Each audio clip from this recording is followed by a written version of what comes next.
Voy a tratar de limitarme al tratamiento de la enfermedad de Parkinson, que de por sí sabemos que solo hablar de tratamiento de Parkinson es un campo muy amplio, dependiendo de la etapa clínica en la que el paciente se encuentra. Entonces, voy a tratar de limitarme al tratamiento, pero también veremos algunos otros tópicos que pueden estar relacionados en esta charla. Si vemos un poquito la historia, el primer tratamiento o abordaje que se utilizó para pacientes con enfermedad de Parkinson fue en el año 1853, cuando Cooper por error ligó la arteria coroidea anterior mientras operaba a un paciente por otra condición neurológica. El paciente tenía Parkinson. Los síntomas del lado contralateral se dieron y en ese tiempo se vio la efectividad de esta terapia, pero por la cantidad de efectos adversos y sobre todo por el surgimiento de la levodopa en el año 1970, pues ya ahí esas lesiones dejaron de tener mucho peso. Desde entonces son muchos los fármacos, tanto fármacos orales, asistidos por dispositivos invasivos que se han ido mejorando o reformulando al pasar el tiempo. Esa es la breve agenda de los tópicos que vamos a ver el día de hoy. No hablaré mucho de sintomatología, pero sí voy a hacer hincapié sobre la importancia de la redefinición de la enfermedad de Parkinson y de lo heterogénea que puede ser la misma, incluso en la respuesta al tratamiento que utilicemos, y ya veremos los tratamientos basados en terapias sintomáticas y otras probablemente futuras modificadoras de la enfermedad. Para el año 2022, la Organización Mundial de la Salud emitió este comunicado donde decía que la enfermedad de Parkinson es una urgencia o una emergencia, ya que no hay otra condición neurológica que a la fecha vaya en un aumento tan grande como lo que es la enfermedad de Parkinson. Se ha visto que es algo muy exuberante y de hecho nosotros cada vez vemos más pacientes con enfermedad de Parkinson y se estima que ese número de casos que hay en la actualidad se duplique o se triplifique para las siguientes décadas.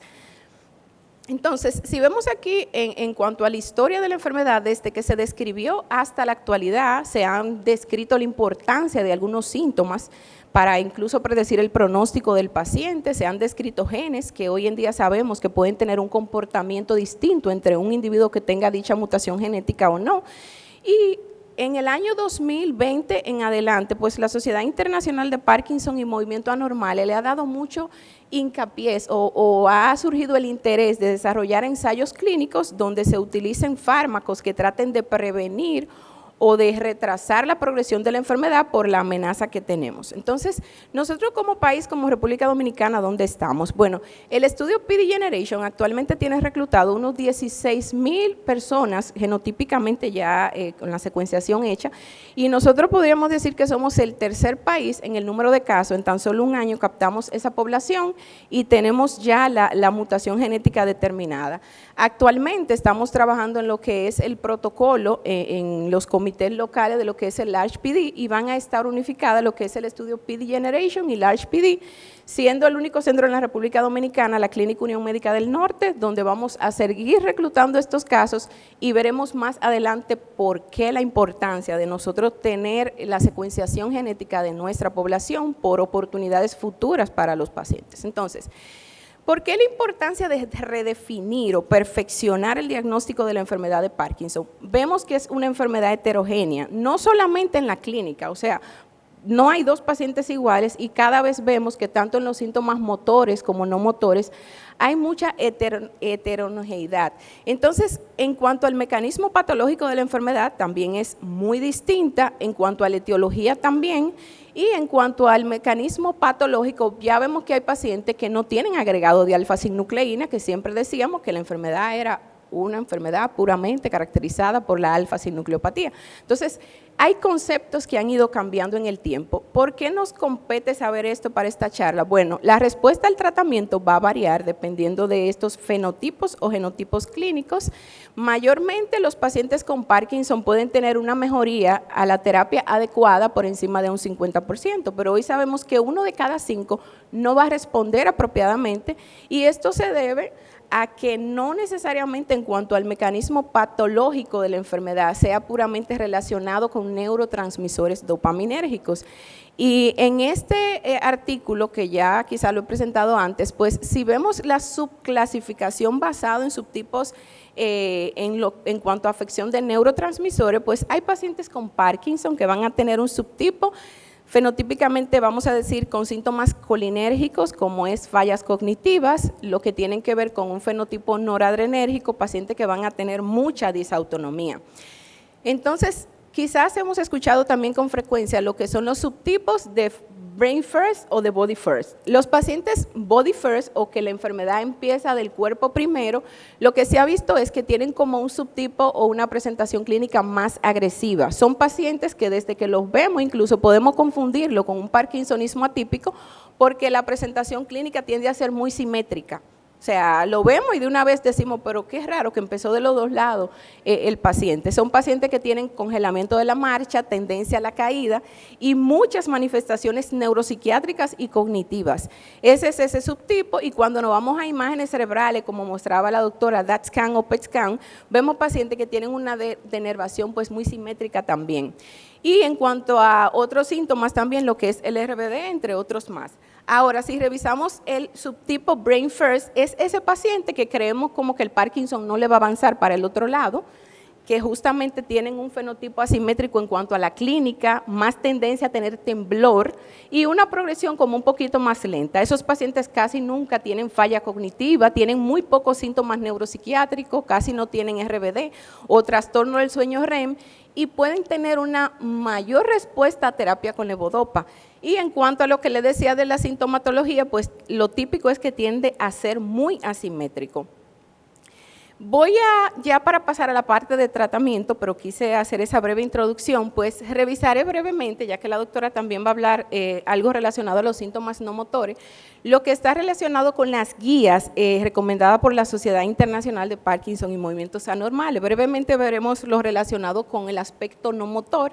Esta guía fue publicada en el año 2019 y para la falla cognitiva, el único medicamento aprobado por la FDA es la rivastigmina, aunque se ha visto un posible beneficio en el uso de donepezilo y ciertos pacientes que no toleran la rivastigmina, pues podemos poner donepezilo.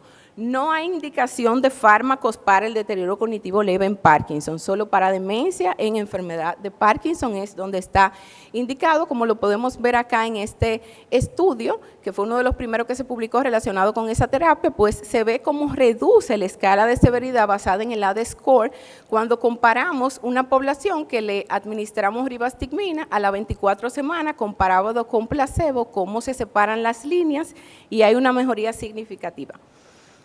Basado en otros síntomas, como lo que es el insomnio, pues siempre hay que tomar en cuenta que si el paciente no duerme bien, tenemos que ver si no está controlado de lo motor, porque si está rígido, está lento, está tembloroso, quizás necesite adicionar una dosis de levodopa, pues ya para las noches, entre otras medidas de inductores del sueño, como la melatonina, entre otros.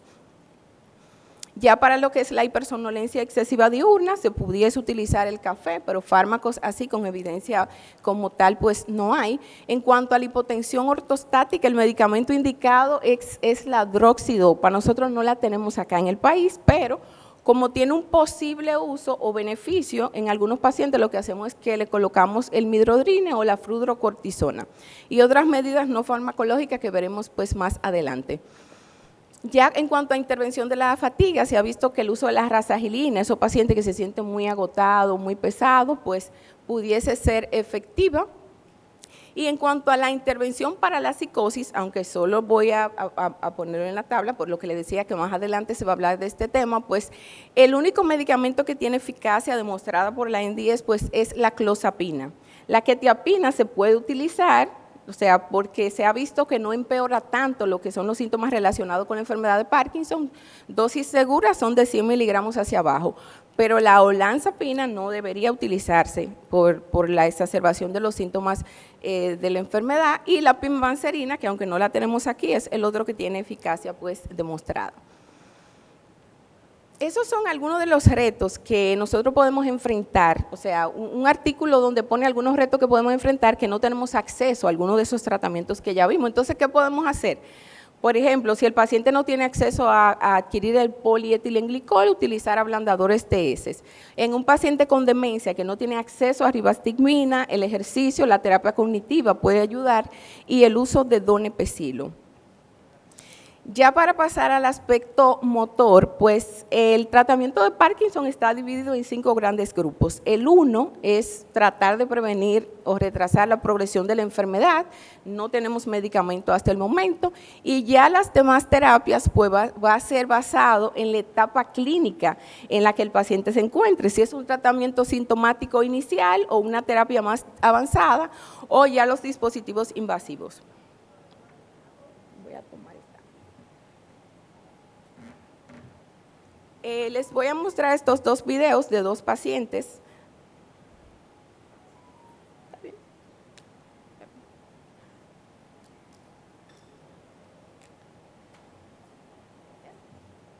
Como pueden ver acá, esta es una señora probablemente mayor de 65 años de edad. El segundo video es una, voy a decir joven, tenía 40 y algo cuando la vi. Sí, ¿verdad, doctora? Está joven. Entonces, eso es cómo decidimos ponerle un fármaco u otro a un paciente. Por ejemplo, si tiene, gracias doctora, si tiene un mayor compromiso funcional o motor o si tiene un menor. Entonces, los medicamentos o la terapia inicial en el Parkinson puede ser que se inicie con un IMAO como la rasagilina, un agonista dopaminérgico o el uso de la amantadina. Si vemos el otro lado, dice que si el paciente tiene mayor discapacidad, y usualmente ponen la edad. La edad no es un límite. Si comparamos una paciente con la otra, la paciente de 42 años está severamente más limitada que la anterior. Entonces, en esta señora nos fuimos con un IMAO-B y en la segunda inmediatamente se inició el uso de levodopa. O sea, no hay que retrasar un tratamiento si el paciente clínicamente y desde el sentido funcional pues lo necesita, porque antes se tenían algunos estigmas relacionados con el inicio de la levodopa un poco más temprano y todo va a depender de cómo el paciente pues se encuentre. No podemos hablar de Parkinson sin hablar de levodopa. La levodopa sigue siendo el tratamiento más efectivo y eficaz relacionado con la enfermedad de Parkinson. Cada vez hay nuevas reformulaciones, como veremos más adelante. Promete mejorar en el porcentaje de pacientes que más mejora por encima de un 50% de la sintomatología. Dentro de los efectos adversos, pues náusea, vómito, hipotensión.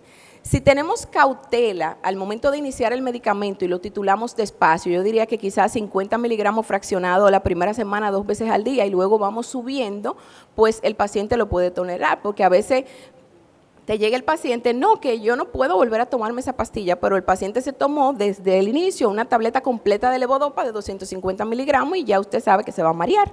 Entonces, son aspectos pues a tomar en cuenta.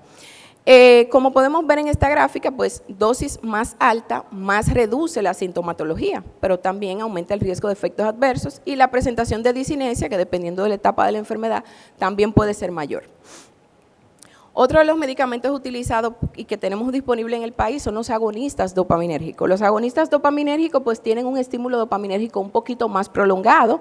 Los que se utilizan actualmente son los no derivados del ergot por los efectos adversos que daban las moléculas como estas anteriormente. Dentro de los efectos adversos más comunes está el trastorno del control de impulsos, tener cuidado con los pacientes que apuestan, que son alcohólicos, que usan droga, las mujeres que optan por comprar mucho y eso siempre es algo que hay que preguntar. Edema de miembros inferiores y somnolencia. Como podemos ver acá, si comparamos en cuanto a la reducción de la escala de UPDRS en un paciente que use pramipexol y levodopa, pues el paciente que usa levodopa mejora más puntaje, pero los 2 fármacos son efectivos, ambos, aunque uno no supera el otro. Y claro, que el paciente inicie primero con levodopa, pues tiene un mayor riesgo de desarrollar disinesia que aquel que inicia pues levodopa, que inicia primero con pramipexol. En cuanto a los inhibidores de la monoaminoxidasa B, los IMAO, aquí en República Dominicana tenemos lo que es la rasagilina. Algunos pacientes traen de fuera lo que es la selegilina, pero aquí no se comercializa. Y dentro de la última molécula está lo que es la safinamida, que aquí tampoco está. Pues los IMAO lo que hacen es que al inhibirse la IMAO B se prolonga y aumenta las concentraciones sinápticas de dopamina. La efectividad de esta pues está demostradísima. En uno de los primeros ensayos que se publicó, que era cuando se pensaba que la rasagilina retrasaba la enfermedad. Lo que se hizo fue que se comparó 2 pacientes, uno que se le inició obviamente valga la redundancia, desde el principio rasagilina y otro que se esperó cuando estos fueran a la mitad. Obviamente el grupo de la razagilina mejoró muchísimo más, iba por debajo, pero al pasar el tiempo ya fueron llegando a lo mismo. Entonces ahí fue que se vio que la razagilina te da un efecto sintomático en el tiempo, no te retrasa que la enfermedad pues siga progresando, pero su efectividad pues está demostrada, sobre todo saber que la dosis de la razagilina es 1 miligramo al día, porque le demos 2 tabletas, el paciente no va a mejorar más. Todo lo contrario, se vio que si damos más de 1 miligramo, pues lo que ocurre es que los síntomas relacionados con el Parkinsonismo van a empeorar. Los anticolinérgicos, que aunque no son de los medicamentos pues, más utilizados, todo depende de la preferencia de cada escuela, estos lo que hacen es que prolongan también la acción de la dopamina y solamente está utilizado para temblor, como dice acá. No mejora la rigidez, no mejora la lentitud. Algo a tomar en cuenta es el efecto adverso más importante, independientemente de que se diga que se le ponga a pacientes jóvenes. Hay pacientes que inician jóvenes, pero tú lo ves y tienen 5 o 10 años tomando triexifenidilo y te llegan con un deterioro cognitivo. Entonces hay que tener en cuenta lo que es eso, las alucinaciones y los síntomas antimuscarínicos, si un paciente tiene este medicamento, y más ahora que recientemente se está comercializando nuevamente aquí lo que es el uso del viperideno, indicado solo para temblor. A las personas que lo tienden a utilizar, pues tener cuidado con estos efectos adversos. En cuanto a los antagonistas del NMDA o la N-metildiaspartato, pues la amantadina, sabemos que al inicio se utilizaba como un antiviral en aquellos años, ya luego se vio la efectividad en el Parkinson. Es un fármaco muy efectivo para lo que son las discinesias y también ciertas indicaciones o ciertos beneficios en lo que es el congelamiento de la marcha, y algunos pacientes pues al mejorar esto también pueden mejorar un poco la estabilidad postural. Hay que tener en cuenta, sobre todo pacientes muy mayores o que tienen alguna comorbilidad, pues lo que es la presentación de alucinaciones. Si un paciente llega alucinado por la consulta, lo primero es que hay que tratar de retirar pues la amantadina. También mejora la rigidez, la lentitud y otros síntomas. Estos son otros fármacos que aunque no se comercializan aquí, solo quise ponerle lo que son los inhibidores de la ortometiltransferasa o los ICOM. El último pues comercializado en otros países es la opicapona. Lo que hace es que trata de mejorar los estados de encendido o de on del paciente, pero uno de los efectos adversos pues más comunes es la discinesia, que una de las cosas que lleva pues a que haya que retirar el fármaco a los pacientes. De lo IMAO, pues la safinamida y la amantadina, de liberación extendida, que ya en otros países está disponible también. Esta tabla quise ponerla para compartir lo que es el beneficio de lo que es la clozapina.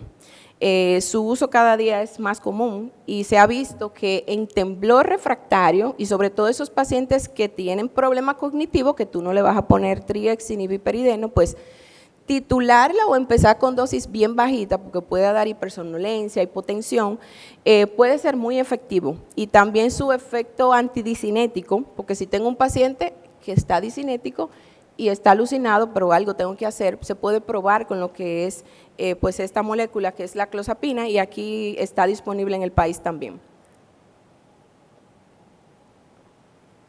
Si miramos en resumen, pues este algoritmo terapéutico es basado en la última guía del 2018 para el tratamiento de los aspectos motores del paciente con enfermedad de Parkinson, y aunque este flujo no corresponde a esta, pero es lo mismo, pues si el paciente tiene Parkinson y vamos a empezar, o sea, terapia inicial basado en los síntomas, pues iniciamos con levodopa. Si tiene compromiso significativo en su calidad de vida, que entendemos que poniéndole una razagilina, que lo que equivale es a 100 miligramos de levodopa, no va a mejorar mucho, o le ponemos un agonista de la dopamina, y ya vimos lo del anticolinérgico como lo que es el triexifenidilo o el viperideno. El paciente no mejora, avanza la enfermedad, ajustamos terapia. Si el paciente está en pramipexol, un ejemplo que es el que se titula, ya dijimos que la razagilina pues solo es de 1, si está en 1 miligramo o menos, pues tratamos de llevarlo, viendo los efectos adversos, a 3, 4 miligramos, que es lo que funciona. Entonces, si vemos que no funciona, pues ahí nos pasamos ya a levodopa. Si ninguna de estas terapias, a pesar de combinarla, hacer ajustes de los fármacos que tenemos disponibles, pues tenemos que pasar a terapias avanzadas o a terapias asistidas por dispositivo, que lo que buscan es un estímulo dopaminérgico más continuo. Sabemos bien que quizá los primeros 3, 5 años de la enfermedad la levodopa le cubre todo el día a un paciente, pero al pasar el tiempo, pues es el paciente que a las 2 horas de medicarse ya se te anda deteriorando, entonces hay que buscar un estímulo dopaminérgico más continuo. Como pueden ver en el caso de esta señora, que ya en ese tiempo ya tiene más de 10 años con la enfermedad de Parkinson, no puedo reproducir el video, me perdonan un segundo. Ok. Bueno. En el primer video la paciente se ve que está bastante temblorosa, o sea, tiene rigidez severa, tiene postura distónica por el off que tiene tan marcado, y en el video del lado, que no lo puedo reproducir aquí ahora, lo que tiene es una discinesia bastante grotesca. Entonces eso representa a un paciente que ya tiene complicaciones motoras de la enfermedad de Parkinson. Déjame ver si lo puedo. No. Entonces, vamos a ver. No puedo. Vamos a ver en esta gráfica, pues vamos a decir que este es un paciente en Parkinson, como lo dice la gráfica inicial. Medicamos cada 4, a veces cada 6 horas la levodopa y el paciente se mantiene en este cuadro acá en el centro, que es la línea terapéutica, cubierto todo el día. Pero al pasar el tiempo, pues se va acortando la ventana terapéutica, seguimos dando la misma cantidad de fármaco y el paciente o está en la parte de acá, que son los off, en apagado, o cuando se medica o cuando sale el efecto de la medicación está en discinesia. Entonces, ahí ya tenemos que pasar a otra terapia, que son las terapias asistidas por dispositivo. ¿Cuáles son las indicaciones? Bueno, un paciente que tenga discinesias molestas, más de 1 hora al día, a menos más de 2 horas de off o de estado de apagado durante el día, distonía dolorosa o distonía que le incomode, congelamiento de la marcha relacionado cuando no tiene efecto del fármaco y síntomas nocturnos por la rigidez, por la cinesia nocturna y las limitaciones de las actividades de la vida diaria. Pero antes de nosotros decir que vamos a pasar al paciente a una de estas terapias avanzadas, tenemos que revisarnos y revisar al paciente, porque esto hay que corregirlo. Si el paciente tiene una constipación crónica, se puede tomar 1000 miligramos de levodopa al día y el medicamento no le va a funcionar. Si se toma la levodopa con proteína, con alimentos, con leche, no le va a funcionar. Si tiene un SIBO, un sobrecrecimiento bacteriano o un Helicobacter pylori activo, probablemente no funcione. Entonces, como quiera, el paciente va a terminar en una terapia avanzada, pero podemos mejorarle la calidad de vida y optimizar que ese medicamento que está usado se lo tome como va, que eso nos toca a nosotros explicárselo al paciente. Entonces, para empezar con la primera terapia, que al momento es la única disponible aquí en la República Dominicana, pues vamos a empezar con lo que es la estimulación cerebral profunda o llamada cirugía para enfermedad de Parkinson. Nosotros como neurólogo y neurocirujano sabemos que tenemos una vía directa y una vía hiperdirecta. La vía, indirecta e hiperdirecta. La vía directa facilita el movimiento y la vía indirecta pues es el freno del cuerpo, como digo yo. Entonces, ¿qué pasa? La capacidad de modular el movimiento, ese equilibrio perfecto, cuando se acaba, como se ve en esa línea interrumpida de la levodopa, la dopamina modula ese circuito de la vía hiperdirecta y de la vía indirecta, directa, indirecta, hiperdirecta, perdón. Entonces, ¿qué pasa? En el paciente con Parkinson eso se dañó. Entonces, gana el mando de los núcleos de la base, pues el globo pálido interno y el núcleo subtalámico, que son el freno del cuerpo, como sabemos. Entonces, ¿qué pasa? ¿Cómo funciona esta terapia? Bueno, se coloca un dispositivo, que es un estimulador, así mismo como su nombre lo dice, en uno de los núcleos cerebrales. Usualmente, aunque hay otra zona ya donde se coloca, pues colocamos en el núcleo subtalámico, en el globo pálido interno, modulamos esa actividad beta del paciente, que es donde están los síntomas parkinsónicos en el momento que el paciente esté en esa actividad, modulándolo por este sistema, que como ya vimos acá, pues se coloca en la profundidad de esos núcleos, va conectado a un cableado que va por debajo de la piel y se envía un estímulo por un generador de pulsos eléctricos a esos núcleos. Aquí en República Dominicana tenemos los electrodos convencionales hasta el momento, aunque hay varios pacientes que se han implantado fuera del país y ya tienen los electrodos segmentados, que son estos, donde en vez de ser un estímulo circunferencial que afecta más vía y puede dar más efectos adversos, decides para qué ladito, como se ve en ese electrodo encendido, diriges el estímulo. En cuanto a cómo nosotros hacemos para preparar a un paciente para cirugía, bueno, primero debe ser evaluado por un especialista en trastorno de movimiento, asegura que tiene Parkinson, asegura que los síntomas que tiene van a mejorar, le dice cuáles síntomas no mejoran o pueden empeorar, como el problema del lenguaje, congelamiento de la marcha, las caídas, o sea, cuáles sí, cuáles no. Una expectativa realista siempre para el paciente. Ya luego que el paciente lo evaluó, hace un test de levodopa, y lo refiere rápido, neurocirugía, neuropsiquiatría, psicología, terapia, etcétera. Entonces se hace una junta médica para ver cuál es el beneficio y cuál es el mejor objetivo terapéutico para ese paciente, quién sí y quién no. El paciente que tiene que tener una buena respuesta a levodopa. Los síntomas, a excepción del temblor, que no responden a levodopa, no responden a cirugía. Hay algunos que tú puedes hacer algunas cosas, pero es la tendencia. Que tenga fluctuaciones, ya sabemos, que tenga mínimo deterioro de las funciones mentales, o sea, un deterioro cognitivo leve no te lo contraindica, y la edad, pues, varía. ¿En cuál paciente de edad muy avanzada no se lo ponemos? Al mismo que al joven, si está demenciado, si tiene una disautonomía severa, si no tiene red de apoyo para cuidar el dispositivo, para aprender a aprenderlo, a cargarlo, etcétera. Si tiene una enfermedad que puede acabar con su vida porque es una terapia costosa. Independientemente de eso, un procedimiento invasivo. Actualmente, ¿en qué están? Porque nosotros lamentablemente todavía no estamos, pero espero que lleguemos ahí en algún momento, pues se coloca el electrodo, ¿verdad? En la actualidad, el Brain Science, que es algunos dispositivos de algunas marcas, por ejemplo, ya tienen que este mismo electrodo, son 4 contactos, cada uno se enciende y nosotros vamos jugando con eso, ajustando las terapias. Ahora, eso tiene un sensor que determina en qué ritmo está ese núcleo, si lo colocamos en subtálamo o si lo colocamos en globo pálido. Entonces, eso sensa la actividad de ese núcleo. ¿Y cómo funciona? ¿Cómo se ve? Por ejemplo, si sabemos que el paciente estar en esa ventana terapéutica es lo que lo mantiene, ni muy discinético ni muy lento, entonces se le pone un margen al dispositivo. Cuando él sensa que el paciente está, por ejemplo, aquí debajo, inmóvil o está muy rígido, que está en un ritmo beta, entonces aumenta el estímulo para que mejore los síntomas. Si se pasa y está en un ritmo gamma, el mismo dispositivo lo ajusta para que no esté en discinesia. Más o menos así, pero es lo último ahora que hay relacionado con esa terapia. La levodopa en gel, levodopa tal cual, pero en un gel de metilcelulosa que se coloca a través de una gastrostomía, es un cartucho, como podemos ver acá, que se rellena, se programa y se va liberando dopamina el día entero. O sea, no es que va a pasar el efecto de la tableta que le dimos y se va. Es un estímulo más continuo. Ayuda a que el paciente esté en ON, pero sin discinesia, porque tú le regulas la cantidad de dopamina que quieres aportar. Dentro de los efectos adversos relacionados con la implantación, pues aquí en el abdomen del dispositivo, que se infecte, que haga hipotensión si el paciente se da pues una dosis un poquito alta. La apomorfina, que es un agonista. Ahora sí vamos a ver un paciente con discinesia. La apomorfina, que es un agonista de la dopamina, de los agonistas dopaminérgicos también, de hecho se utilizó antes que la levodopa, se utiliza en rescate como ese paciente. Ese paciente está discinético, pero él está en off, o sea, sabemos que puede tener discinesia no solo porque esté pasado de levodopa, también cuando está corto puede pasar. En el caso de él se pone con el ApoPen, se inyecta. Eso es a los 3 minutos de la inyección y eso es a los 7 minutos. Así funciona de rápido la apomorfina, en menos de 10 minutos.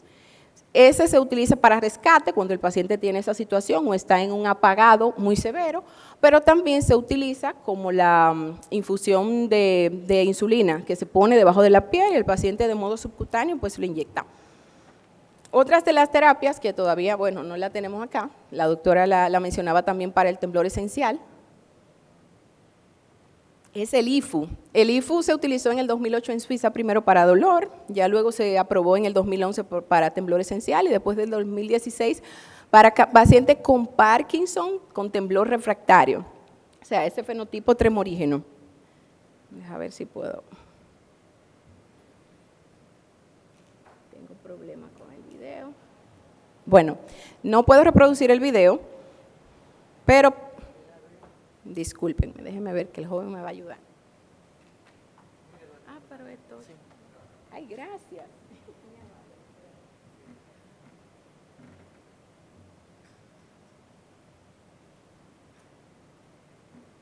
Entonces, ese video probablemente lo han visto en noticias y todo lo demás. Aquí la diferencia es que el paciente pues está en un resonador. Es una lesión, igual es una lesión térmica, donde tú más o menos 400 kHz y quemas esa área, como veremos más adelante, se hace un mapeo, vamos a decir, se hace una programación quirúrgica para tener un objetivo terapéutico exacto. Estos son algunos de los targets que se pueden utilizar. Es una ablación, como decía, el globo pálido, el subtálamo, entre otras zonas también. Esto es un paciente, como podemos ver la secuencia en las imágenes, el primer día que se hizo la lesión, como se ve el área como si fuese un edema ahí, lesional, ¿verdad? Y ya al pasar el tiempo, pues se va quitando. Entonces, se usa, como decía, predominantemente para pacientes con temblor, no se compara y no compite con el DBS, porque ninguna de las lesiones pueden competir, porque el DBS es algo ajustable o programable en el tiempo, pero es una mejoría, funciona, es bastante eficaz, y ya hay otros países en Europa y en Estados Unidos que lo usan pues con mucha frecuencia. El IFU tiene 3 usos actualmente, pues el común o el que se usa como terapéutico pues es la ablación de esos núcleos que le decía, que ya vimos por qué funciona. El BB Opening, que lo que hace es que da un estímulo más bajo para no lesionar una estructura, pero abre la barrera hematoencefálica. Entonces, ¿qué es lo que hace? Se ha utilizado en prueba, está para pacientes con enfermedad de Alzheimer, con ELA, para tratar de utilizar fármacos que atraviesen la barrera hematoencefálica de esos anticuerpos monoclonales y eso para ver si puede mejorar, y se está estudiando actualmente lo que es el efecto de neuromodulación, dando un estímulo a ciertas zonas cerebrales sin que produzca una lesión, pero que lleve un estímulo pues de esas vías y por algunas alteraciones, pues hablando en el sentido de liberación de neurotransmisores. Ya para ir finalizando, pues Trial Pipeline del 2024 tiene 5 años haciéndose, es como un resumen de todos los ensayos clínicos que están corriendo. O sea, 2020, este es el 5º actualmente, y lo que hace es que reúne todos los estudios que están corriendo. Entonces, tenemos aquí fármacos que son terapia sintomática. Las terapias sintomáticas son reformulaciones, por ejemplo, de levodopa o de otras moléculas que ya han sido utilizadas para Parkinson, pero se trata de mejorar la terapia o perfeccionar esa molécula, y reutilización, que son fármacos que han sido utilizados para otras enfermedades que no son Parkinson, pero ahora se está viendo si pueden tener algún efecto en Parkinson. Y ya la terapia modificadora de la enfermedad, pues sabemos que trata de ralentizar, detener la progresión de la enfermedad, atacando pues ya la biología subyacente basado en el subtipo, incluso en relación con algunos genotipos como tal. Los que están actualmente pues dentro de la sintomática, reformulaciones de agonistas de dopamina como tal, de esos que son no dopaminérgicos, y ya vimos por qué, que son formulaciones de terapia adrenérgica, colinérgica, glutamatérgica para esos síntomas que no responden a levodopa, microbioma, terapia celular, entre otros, y ya los modificadores de la enfermedad, pues desde antiinflamatorios, antioxidantes, los agonistas del GLP-1, que ya sabemos del exenatide y otros fármacos que se utilizan para diabetes, pero por el mecanismo pues inflamatorio que tiene el Parkinson también, basado depende de la fisiopatología que estemos tratando de cómo atacar, pues puede funcionar, y ya dirigido a genes específicos, que nosotros aquí en República Dominicana tenemos estos genes positivos, GBA y el LARC2. Dentro de las reformulaciones que hay actualmente, por ejemplo, una de ellas es la foslevodopa o foscarbidopa, que es una levodopa subcutánea, como se ve acá, esa es una de las últimas, un profármaco, tiene una estabilidad pues más activa, se metaboliza en el hígado y ayuda a tener pues control de todos los síntomas relacionados con la enfermedad de Parkinson, o sea que viene siendo uno de los dispositivos de estimulación dopaminérgica continua. Cuando se ve que se le inicia al paciente, lo verde lo que mejora, y lo negro pues el estado de off o los síntomas de la enfermedad. Entonces, como vemos acá, al pasar pues las semanas, como aumentan los episodios de on sin discinesia y reducen los episodios de off o de apagado del paciente. Otra reformulación, que aunque ya tiene un tiempecito, es la levodopa inhalada, se comercializa hasta ahora donde se solo Imbrinja.